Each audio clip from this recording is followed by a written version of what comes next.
conversation. When's the last time you were in the States? I've never been to America. It wasn't permitted for me to contact you face-to-face until you came here. It wasn't permitted for you to come until 1 month before the millennium passed. Cal drummed his fingers on the table. She sure knew how to stick to a story. So it's a month to the anniversary of the spellcasting? No, it's on the solstice tomorrow night. She picked up her wine again, but only turned the stem around and around in her fingers.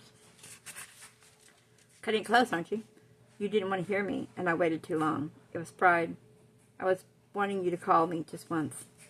Like some foolish teenage girl waiting by the phone for her boy to call her. You'd hurt me when you turned away from me. Why did you turn from me, Caitlin? Why did you stop answering and stop hearing? He couldn't deny it. He was here, and so was she. He'd been pulled to her, and no matter how he struggled to refuse it, he could remember the soft voice, the plea in it, and those eyes so incredibly blue with that deep hurt growing in them.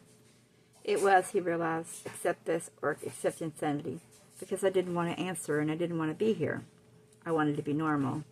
So you rejected me and the gift you'd been given for what you see as normality?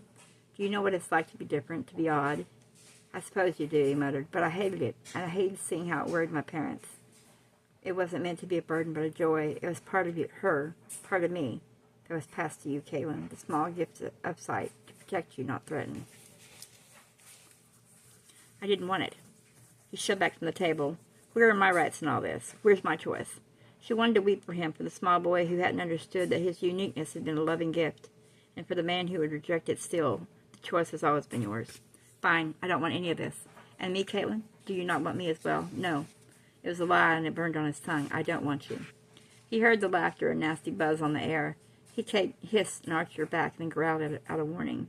Cal saw fear leap into Brenna's eyes, even as she whirled and flung herself in front of him like a shield. No! Her voice boomed, power and authority. You are not welcome here. You have no right here. The shadows on the doorway swirled, formed into a man. He wore a sorcerer's black, piped with silver on the slender flame. A face as handsome as a fairy tale prince was framed with golden hair and as scented eyes as black at midnight. Brenna, your time is short.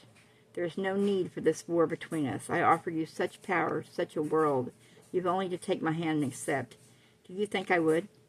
That 1,000 years or 10,000 would change my heart? Doomed you are, Alastair, and the choice was your own. The wait's nearly at an end. Alastair lifted a hand, and thunder crashed overhead like swords meeting. Send him away, and I will allow it. My word to you, Brianna. Send him away, and he goes unharmed by me. If he stays, his end will be as it was before, and I will have you, Brianna, unbound or in chains. That choice is your own. She lifted a hand, the light glinted off her ring of carved silver. Come into my circle now, Alastair. Do you risk it? His lips thinned in a sneer. His dark eyes glittered with malice promise. On the solstice, Brianna, you, warrior, remembered death. There was pain and bright and sharp and sudden stabbing into Cal's belly.